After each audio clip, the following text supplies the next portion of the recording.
Welcome to weekend market analysis. ఒకవైపు యుద్ధ భయాలు, ఇంకొక వైపు ఈ క్రూడ్ ఆయిల్ ప్రైజెస్ షాక్, ఇంకొక వైపు గోల్డ్ స్టెబిలిటీ కనపడుతుంది. రూపీ ఏమో ఆల్ టైమ్ హైస్ కొట్టుకుంటూ పోతుంది. ఎఫ్ఐఎస్ మాత్రం విపరీతంగా అమ్ముతున్నారు. ఇదంతా ఇలా ఉంటే ఒకవైపు యుఎస్ మార్కెట్స్ ఏమో ఆల్ టైమ్ హైస్ కొడుతున్నాయి. మన ఇండియన్ మార్కెట్స్ మాత్రం స్ట్రగుల్ అవుతూనే ఉంది. అసలు మన ఇండియన్ మార్కెట్స్ లో ఏం జరుగుతోంది? ఈ గ్లోబల్ పాలిటిక్స్ ఎటువైపుగా మారుతున్నాయి అండ్ అసలు ఎఫ్ఐఎస్ ఎందుకు అగ్రెసివ్ గా అమ్ముతున్నారు? సో వీటన్నిటి గురించి కూడా ఒకసారి మనం ఈ వీడియోలో మాట్లాడుకుందాం. పర్టికులర్ గా ఈ US and Iran conflict related updates, వీటన్నిటి గురించి కూడా ఈ వీడియోలో డీటెయిల్డ్ గా మాట్లాడుకుందాం. వచ్చే వారం మార్కెట్ ఎలా ఉండొచ్చు అన్న దాని గురించి కూడా చిన్నపాటి అనాలిసిస్ చేసుకుందాం. నమస్తే, నేను మీ Revanth Chalamala, AMFI registered mutual fund distributor and NISM Crisil certified wealth manager. So ఒకసారి మన ఈ గ్లోబల్ వార్ టెన్షన్స్ కి సంబంధించి మనం ఫస్ట్ మాట్లాడదాం. మన ట్రంప్ గారి గురించి మాట్లాడకుండా అసలు మన మార్కెట్ అప్డేట్ చేసే పరిస్థితి లేదు. అసలు ఈ మధ్య ఆయన వచ్చిన దగ్గర నుంచి అయితే మేబీ ఆయనకు కావాల్సింది కూడా అదే కదా. ఒక రోజు పాజిటివ్ గా మాట్లాడతాడు, ఒక రోజు నెగటివ్ గా మాట్లాడతారు. రీసెంట్ గా కొత్త వర్డ్ ఏదో తీసుకొచ్చారు, ఏదో ఫ్రీడమ్ ఇస్తారని చెప్పేసి. మరి ఆయన ఫ్రీడమ్ ఫైటర్ లాగా ఫైట్ చేసి ఇరాన్ కి ఫ్రీడమ్ ఇస్తున్నారు. ఈ ప్రాజెక్ట్ ఫ్రీడమ్ ఏంటో నాకు అర్థం కావట్లేదు. లేకపోతే ఒకళ్ళు ఆక్యుపై చేసి వాళ్ళకి ఫ్రీడమ్ ఇచ్చి బయటకు వెళ్తున్నారు. ఈ ప్రాజెక్ట్ ఫ్రీడమ్ ఈ వారం అంతా సోషల్ మీడియా నిండా అదే తిరుగుతుంది, ఈ ప్రాజెక్ట్ ఫ్రీడమ్. సో అసలు ఈ ప్రాజెక్ట్ ఫ్రీడమ్ ఏంటో అర్థం చేసుకుందాం. ఈ ప్రాజెక్ట్ ఫ్రీడమ్ అనేది ట్రంప్ గారి నుంచి వచ్చింది, యుఎస్ అనౌన్స్ చేసింది. సో కమర్షియల్ షిప్స్ ఏవైతే ఉంటాయో వాటిని ఫ్రీగా వదిలేస్తామన్నారు. అసలు ఫ్రీగా వదలటం ఏంటి? సో ఫస్ట్ ఏం చేసింది, ఇరాన్ ఒక బ్లాకెట్ పెట్టింది, మేము స్టేట్ ఆఫ్ హార్మోస్ దగ్గర నుంచి అలో చేయమని.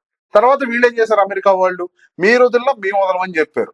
మరి తర్వాత ప్రెషర్ బిల్డ్ అవ్వడం మొదలైంది. ఆ ప్రెషర్ బిల్డ్ అవ్వడం తోటి వీళ్ళు ఈ ప్రాజెక్ట్ ఫ్రీడమ్ అనేది చెప్పేశారు, మేము కమర్షియల్ షిప్స్ ని వదిలేస్తాము అని చెప్పేసి. అసలు వీళ్ళ మీద ప్రెషర్ బిల్డ్ ఉంది అమెరికా మీద, ఇదే పెద్ద ప్రశ్న. అసలు అమెరికా ఎందుకు 2 అడుగులు వెనక్కి తగ్గుతుంది? సో ఇప్పుడు దీని గురించి మాట్లాడదాం. ఇప్పుడు మనకు యుఏ నేషన్స్ గురించి అవగాహన ఉంది. యుఏ నేషన్స్ లో అమెరికాకి సంబంధించినటువంటి స్థావరాలు ఉన్నాయి. అది ఎయిర్ బేసెస్ కావచ్చు, మిలిటరీ బేసెస్ కావచ్చు, ఇవన్నీ కూడా ఉన్నాయి. సో బేసిక్ గా అక్కడ ఇరాన్ అని యుఎస్ కొట్టుకుంటూ ఉంటే ఇరాన్ వెళ్ళి యుఏ నేషన్స్ లో దాడి చేసింది. ఎందుకు దాడి చేసింది? అటాక్స్ ఇటువైపు నుంచి వస్తున్నాయి అని చెప్పేసి. అంటే అమెరికా వాళ్ళ స్థావరాలు వాడుకొని, యుఏఈ స్థావరాలు వాడుకొని ఇటు ఇరాన్ మీద దాడి చేస్తుంది అని చెప్పేసి. సో ఇప్పుడు యుఏఈ మీద బాగా ప్రెషర్ బిల్డప్ అయిపోయింది. అటు వాళ్ళ మీద దాడులు జరగటము, సేఫెస్ట్ కంట్రీ అన్న పేరుని కోల్పోవటము, వాళ్ళ రెవెన్యూ అంతా దెబ్బతినటము, ఇదంతా కూడా యుఏకి బాగా ప్రెషర్ బిల్డ్ అయిపోయి అమెరికా మీద ప్రెషర్ పెట్టడం బిల్డ్ చేసింది. ఎలా? మీరు మా దగ్గర నుంచి, అంటే మీ బేసెస్ ని మీరు వాడకూడదు, ఇంకా మా దగ్గర నుంచి ఏ ఫ్లైట్ కూడా అక్కడికి వెళ్ళకూడదు. అంటే కమర్షియల్ ఫ్లైట్స్ కదా, ఐ మీన్ ఈ యుద్ధ విమానాలు ఇవేవి కూడా కొంచెం ఫ్లై అవ్వద్దు, ఎటువంటి స్ట్రైక్స్ ఇక్కడ నుంచి జరగకూడదు అన్న ప్రెషర్ ని బిల్డ్ చేయడం మొదలుపెట్టింది. ఇప్పుడు అమెరికా ఏమి ఇరాన్ కి పక్కనే లేదు డైరెక్ట్ గా అటాక్ చేయడానికి. ఆ చుట్టుపక్కల ఉండే దేశాలని వాడుకొని వాళ్ళు ఇరాన్ మీదకి దాడి చేస్తున్నారు. ఆ చుట్టుపక్కల దేశాలను కూడా ఎదురు తిరగడం మొదలుపెట్టాయి. ఆటోమేటిక్ గా అమెరికా మీద ఒక ప్రెషర్ బిల్డ్ అవడం మొదలుపెట్టింది. ఇప్పుడు ఎవరో కొట్టుకుంటున్నారు, ఎవరో కొట్టుకొని మధ్యలో దారిని పోయేడు దెబ్బలు తగిలినట్టు దెబ్బతిన్నారు. దాంతో వాళ్ళు ప్రెషర్ పెట్టడం తోటి అమెరికా 2 అడుగులు వెనక్కి తగ్గి మీ ప్రాజెక్ట్ ఫ్రీడమ్ అనేది అనౌన్స్ చేశారు. దాని మీద ఇరాన్ వాళ్ళు కౌంటర్లు వేస్తున్నారు, ఈ ప్రాజెక్ట్ ఫ్రీడమ్ ఏంటి, గోలంత ఏంటి అని చెప్పేసి. సరే ఇదంతా కాదు అని చెప్పేసి వాళ్ళు ఏం చేశారంటే పాకిస్తాన్ నుంచి ఒక 30 పాయింట్స్ తోటి, సారీ ఒక 14 పాయింట్లతోటి వాళ్ళు ఒక అగ్రిమెంట్ పంపించారు. అంటే ఒక పీస్ ప్రపోజల్ ని పంపించారు ఇరాన్ వాళ్ళు అమెరికాకి. అందులో మేజర్ గా ఉంది 30-day సీజ్ ఫైర్ ఉండాలి, అండ్ దాంతో పాటుగా శాంక్షన్స్ అన్ని కూడా రిమూవ్ చేయాలి, అండ్ న్యూక్లియర్ ప్రోగ్రామ్ కి సంబంధించి ఎటువంటి డెసిషన్ ఇప్పుడు చెప్పము. ఇవి కొన్ని ఇంపార్టెంట్ పాయింట్స్. ఇవన్నీ పెట్టి కూడా వాళ్ళు కొన్ని ప్రతిపాదనలు పెట్టితే పంపించారు. సరే ఈ సీజ్ ఫైర్ కి సంబంధించి 30 days సీజ్ ఫైర్ అంటున్నారు.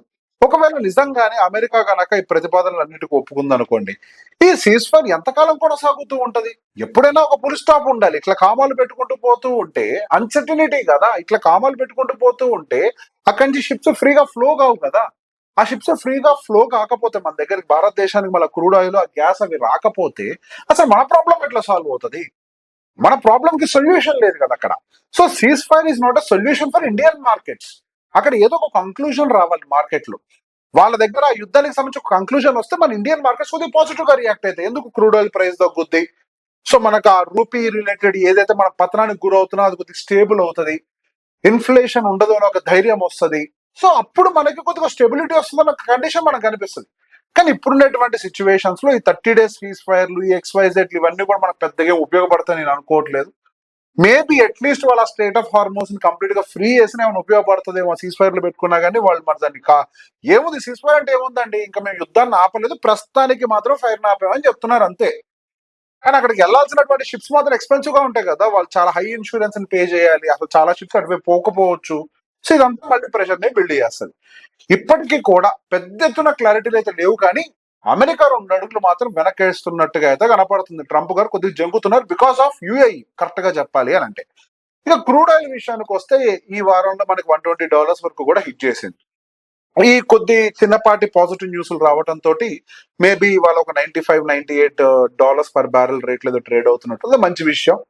గోల్డ్ కొద్దిగా స్టేబుల్ గా అయితే కనపడుతుంది. అఫ్ కోర్స్ పెద్దగా ఏం పెరగలేదు, 2 లక్షల సారీ మనకి అది సిల్వర్ అయితే 2,50,000 దగ్గర ఉంది. గోల్డ్ అయితే దాదాపుగా మనకి 1,40,000 దగ్గర అక్కడ ట్రేడ్ అవుతుంది. గోల్డ్ అయితే దాదాపుగా 1,52,000 సారీ 1,52,000 దగ్గర గోల్డ్, సిల్వర్ 2,41,000 దగ్గర ట్రేడ్ అవుతుంది. కొద్దిగా రికవరీ అయితే గోల్డ్ అండ్ సిల్వర్ లో కనపడుతుంది. క్రూడ్ ఆయిల్ కూడా ఈ రోజు కొద్దిగా వీకే. మనకు బ్రెంట్ క్రూడ్ ఆయిల్ ఇప్పుడు నీ వీడియో చేసే టైంకి $99 పర్ బ్యారెల్ రేట్లో అయితే ట్రేడ్ అవుతుంది. ఇది కొద్దిగా మంచి విషయం. సో ఒకసారి అసలు ఈ వారం మొత్తంలో మన మార్కెట్ రియాక్షన్స్ కూడా ఎలా ఉన్నాయో ఒకసారి చూసి మిగతా విషయాల్లో మాట్లాడదాం. ఈ వారంలో మనకి నిఫ్టీ పెద్ద ఎత్తున మూవ్మెంట్ ఇవ్వలేదు, చిన్న రేంజ్ లోనే కన్సాలిడేట్ అయింది, 1% కూడా పెద్ద మూవ్ కాలేదు. కానీ అటు స్మాల్ క్యాప్ మాత్రం మంచిగా గ్రోత్ ఇచ్చింది, దాదాపుగా 4% ఈ ఒక్క వారంలో మనకి సోమవారం నుంచి శుక్రవారం దాకా. At the same time mid cap లో కూడా దాదాపు 3.5% వరకు కూడా రిటర్న్స్ వచ్చాయి. మనకి మెజారిటీ ఆఫ్ ద రిటర్న్స్ మనకి సెక్టర్ వైజ్ గా చూస్తే ఆటో సెక్టర్ దాదాపుగా 5% రిటర్న్ డెలివరీ చేస్తే రియాలిటీ 3.5% రిటర్న్ డెలివరీ చేసింది. మిగతా అన్ని కూడా మార్జినల్, ఐటీ పెద్ద స్థాయిలో మార్కెట్ కి అయితే కాంట్రిబ్యూట్ చేయలేదు. సో బేసిక్ గా మనకి గోయింగ్ ఫర్దర్ మన మార్కెట్స్ ఎట్లా ఉంటాయి అన్న దాని గురించి మాట్లాడుకునే ముందు అసలు ఎఫ్ఐఎస్ కి సంబంధించినటువంటి సెల్లింగ్ గురించి మనం మాట్లాడాలి. ఎఫ్ఐఎస్ రిలేటెడ్ సెల్లింగ్ మనం గమనిస్తే నిన్న మాత్రం కొద్దిగా మార్కెట్ లో మార్జినల్ సెల్లింగ్ చేశారు, 341 కోట్లకు మాత్రమే సెల్లింగ్ చేశారు. సో ఎప్పుడెప్పుడైతే వాళ్ళు చిన్న అమౌంట్ ని సెల్లింగ్ చేస్తారో వెంటనే మార్కెట్ అంతా ఓ గగ్గోలు పెట్టేస్తుంది, ఎఫ్ఐఎస్ సెల్లింగ్ తగ్గిపోతుంది, ఇక మార్కెట్స్ కి పాజిటివ్. వాళ్ళ ట్రాన్సాక్షన్ ఏం చేశారో మనకు తెలియదు కదా. నిన్న కాక మొన్న మన మార్కెట్ అద్భుతంగా పెరిగితే ఎఫ్ఐఎస్ ఆ రోజు 5,800 కోట్లకు అమ్మేశారు. అఫ్ కోర్స్ డిఎస్ బాగానే సపోర్ట్ చేసుకుంటూ వస్తున్నారు, కానీ బట్ ఎఫ్ఐఎల్ మాత్రం బాగానే అమ్మారు. అసలు ఎఫ్ఐఎల్ ఎందుకు అమ్ముతున్నారు? Because of the inflation fear. Inflation విపరీతంగా పెరిగిపోతుంది. ఈ రోజు మన కమర్షియల్ గ్యాస్ మనం చూస్తే $4,000 $5,000 సిలిండర్ కొనాల్సి వస్తుంది బయటికి వెళ్ళి. అసలు ఇన్ఫ్లేషన్ విపరీతంగా పెరుగుతోంది. ఈ క్రూడ్ ఆయిల్ యొక్క భారాన్ని ప్రజల మీద ఎప్పుడు మోపుతారో తెలియట్లేదు. ఈ హై క్రూడ్ ఆయిల్ ప్రైసెస్ లో పర్చేస్ చేయడం వల్ల రూపీ విపరీతంగా బలహీనపడుతోంది. మరి ఇట్లాంటి టైంలో ఎఫ్ఐఎస్ కొద్దిగా గోల్డ్ లోనో లేకపోతే యుఎస్ బాండ్స్ లోనో, ఎందుకు వాళ్ళ బాండ్ కూడా అద్భుతంగా ఉంది కదా, 4.5 దగ్గర ట్రేడ్ అవుతోంది. అటు డాలర్ అప్రిసియేషన్ ఉపయోగపడుతుంది వాళ్ళకి, ఇన్ఫ్లేషన్ ఫియర్ అక్కడ లేదు. వాళ్ళ యుఎస్ మార్కెట్స్ ఏమో ఆల్ టైమ్ హై కొట్టుకుంటూ పోతున్నాయి. ఎక్కడ there is no seeing back. అసలు యుద్ధంలో పార్టిసిపేట్ చేసేది వాళ్ళైతే దెబ్బలే మనకు తగులుతున్నాయి రివర్స్ లో.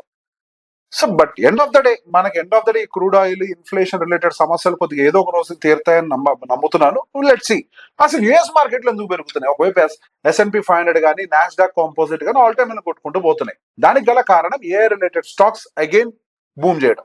ఏఎండి కానీ, ఆర్మ్ హోల్డింగ్స్ కానీ, సూపర్ మైక్రో కంప్యూటర్స్ కానీ ఇవన్నీ కూడా బాగా కాంట్రిబ్యూట్ చేశాయి S&P 500 and Nasdaq up side move కావడానికి. మన ఇండియాలో ఏఐ రిలేటెడ్ పెద్దగా ఏమీ లేదు. సో బేసిక్ ఏఐ రిలేటెడ్ పెద్దగా ఏం బూమ్ లేదు కాబట్టి అవి బెనిఫిట్ అవుతున్నాయి. అదే ఎప్పటికీ ఇండియన్ మార్కెట్స్ ఏ బెనిఫిట్ తీసుకోకపోతే మరి పెరగదా అని అంటే ఇండియాకి అసలు ఏ మార్కెట్ అవసరం లేదు. మనమే ప్రతి ప్రోడక్ట్ ఎందుకు తయారు చేస్తాం? ఇప్పుడు ప్రోడక్ట్ ని తయారు చేసామా? మనం ఎప్పుడు సర్వీస్ ప్రొవైడర్ గానే ఉన్నాం కదా. We're always as a service provider. So basic గా మనం దాని గురించి పెద్ద కంగారు పడిన అవసరం లేదు. India is more diversified nations across the sectors. అదే అమెరికా విషయంలోకి చూస్తే వాళ్ళు కేవలం ఏఐల మీద మాత్రమే డిపెండ్ అవుతున్నారు. బట్ ఇండియన్ మార్కెట్ కండిషన్ అది కాదు కదా. ఇండియన్ మార్కెట్ మంచిగా డైవర్సిఫై ఉంది, 4 రకాల సెక్టర్స్ లోకి డైవర్సిఫై ఉంది. బ్యాంకింగ్ అని, ఐటీ అని, ఆటోమొబైల్ అని చెప్పి, ఆయిల్ అండ్ గ్యాస్ అని చెప్పి అన్నింటిలో డైవర్సిఫై ఉన్నాం మనం. సో పెద్ద కంగారు పడాల్సిన అవసరం అయితే లేదు. సో గోయింగ్ ఫర్దర్ కొద్దిగా ఈ స్టెబిలిటీ ఎప్పుడైతే ఏఐ రిలేటెడ్ స్టెబిలిటీ వస్తుందో మేబీ ఐటీ కంపెనీస్ అప్పుడు ర్యాలీలోకి వస్తాయేమో. ఐటీ ఇండెక్స్ మాత్రం ఈ వారంలో మాత్రం అబ్సల్యూట్లీ న్యూట్రల్ గా ఉంది. పెద్ద ఎత్తున రిటర్న్స్ అయితే మనకు మార్కెట్ లో ఐటీ సెక్టర్ నుంచి వచ్చిన కండిషన్ అయితే లేదు. మన మార్కెట్ లో అయితే ఒక స్లైట్ వోలటాలిటీ, పెద్ద స్థాయి ఏం కాదు, ఇంట్రాడే బేసిస్ లో ఒక 200 పాయింట్స్ వోలటాలిటీలో అయితే మన ఇండియన్ మార్కెట్స్ అయితే మూవ్ అవుతున్నాయి. అండ్ సెన్సెక్స్ ఒక 500 to 1000 పాయింట్స్ వోలటాలిటీ అయితే మెయింటైన్ చేస్తున్నాయి. నెట్ టు నెట్ ఈ వారం మొత్తంలో చెప్పాను కదా, పెద్ద ఎత్తున మూవ్మెంట్ అయితే మనకు మార్కెట్లో అయితే కనిపించట్లేదు. సో ఎఫ్ఐఎస్ అండ్ సెల్లింగ్ ఇప్పుడప్పుడే మనం తగ్గుతుంది అని చెప్పేసి మనం అనుకోలేము. క్రూడ్ ఆయిల్ ప్రైస్ ఎప్పుడైతే తగ్గుతుందో ఎఫ్ఐఎస్ యొక్క ఇంపాక్ట్ మనకు మార్కెట్ లో అప్పుడు కనిపించే అవకాశాలు ఉంటాయి. At the same time government దగ్గర నుంచి కొద్దిగా పాలసీ అప్డేట్స్ వచ్చాయి. కన్సంప్షన్ వాటన్నిటిని కూడా బూస్ట్ చేయడానికి ఉపయోగపడతాయి, వ్యాపారాలు స్ట్రాంగ్ అవడానికి ఉపయోగపడతాయి, కొత్త ఉద్యోగ కల్పనకు ఉపయోగపడే విధంగా ఈసీఎల్జిఎస్ 5.0 అని చెప్పేసి గవర్నమెంట్ ఒక అనౌన్స్మెంట్ ఇచ్చింది. 2.55 lakh crores ఒక గ్యారంటీ సపోర్ట్ ఎవరికి, ఎంఎస్ఎంఈ, ఎయిర్లైన్స్, వీటన్నిటికీ కూడా కొద్దిగా బెనిఫిట్ అయ్యే అవకాశాలు ఉన్నాయి మనకి. సో బేసిక్ ఇప్పుడు మనకి బ్యాంక్స్ కి పర్టికులర్ గా ఎక్కువ అడ్వాంటేజ్ తీసుకునే అవకాశాలు ఉంటాయి. దానికి గల కారణం ఏంటంటే ఈ బేసిక్ ఏదైతే 2.55 lakh crores ఏదైతే గవర్నమెంట్ అనౌన్స్ చేసిందో అది బ్యాడ్ లోన్స్ ని కొద్ది వరకు ఆపేస్తుంది. అంటే బ్యాడ్ లోన్స్ ఇంపాక్ట్ ని బ్యాంక్స్ మీద పడకుండా ఆపేస్తుంది. సో ఈ ఇంపాక్ట్ అనేది కొద్దిగా బ్యాంక్స్ మీద ఉంటది కాబట్టి బ్యాంక్స్ కొద్దిగా పాజిటివ్ న్యూస్ అయ్యే అవకాశాలు అయితే కనపడుతున్నాయి. So at the same time మనం రానున్న వారంలో కొన్ని విషయాలు అయితే క్లియర్ గా గమనించుకుంటూ ఉండాలి. మన ఇండియన్ మార్కెట్స్ మాత్రం అటు కొన్ని పాజిటివ్ సెంటిమెంట్స్ తోటి, నెగిటివ్ సెంటిమెంట్స్ తోటి మధ్యలో కొట్టుమిట్లాడుతోంది. ఒకవైపేమో స్ట్రాంగ్ డొమెస్టిక్ లిక్విడిటీ కనపడుతోంది, డిఐఎస్ఎం విపరీతంగా బయింగ్ చేస్తున్నారు, స్టేబుల్ గా కొన్ని సెక్టార్స్ లో ఎర్నింగ్స్ అయితే కనపడుతున్నాయి. కానీ ఇంకొక సైడ్ కి వచ్చేసరికి యుద్ధ భయాలు కంటిన్యూ అవుతున్నాయి, crude oil prices risk continue అవుతోంది, ఇన్ఫ్లేషన్ పెరుగుతుందేమో అని ఒక ప్రెషర్ అయితే మార్కెట్ లో కనపడుతోంది, రూపీ వీక్నెస్ కంటిన్యూ అవుతోంది, ఎఫ్ఐఎస్ సెల్లింగ్. అదర్ సైడ్ మనకి గుడ్ అండ్ బ్యాడ్ రెండు వైపుల నుంచి మన ఇండియన్ మార్కెట్స్ ఫైట్ చేయడం తోటి ఎటు మూవ్మెంట్ లేకుండా ఒక దగ్గర ఆగిపోవడం గమనిస్తున్నాం. సో మేజర్ గా మనకు రానున్న రోజుల్లో మాత్రం నెక్స్ట్ వీక్ మొత్తంలో ఈ US and Iran related developments ఏం జరుగుతున్నాయో గమనించాలి. ఒకవేళ వాళ్ళు కొంచెం క్రూడ్ ఆయిల్ రిలేటెడ్ కనుక ఫ్రీ చేసినా కానీ, సో ఆ సీన్ కొద్దిగా ఫ్రీగా చేసినా కానీ మనకు ఒపేక్ నేషన్స్ నుంచి యుఏఈ కూడా తప్పుకుంది కాబట్టి వాళ్ళు తక్కువ ప్రైస్ కైనా కానీ వాళ్ళ క్రూడ్ ఆయిల్ ప్రైస్ మార్కెట్ లోకి డిప్లాయ్ చేస్తే క్రూడ్ ఆయిల్ ప్రైస్ అనేది కూల్ ఆఫ్ అవడం మొదలు పెడతాయి. సో దానివల్ల కొద్దిగా ఇన్ఫ్లేషన్ కూడా మనకి పెరగదు అనే భయాలు కూడా తగ్గుతాయి. అట్ ద సేమ్ టైం దాంతో పాటుగా రూపీ వీక్నెస్ కూడా కొద్దిగా కంట్రోల్కి వచ్చే అవకాశాలు ఉంటాయి. అప్పుడు మనకి ఎఫ్ఐఎస్ స్టెబిలిటీ ఏమైనా కనిపిస్తుందేమో మనం వచ్చే వారం మార్కెట్ లో గమనించుకుంటూ ఉండాలి.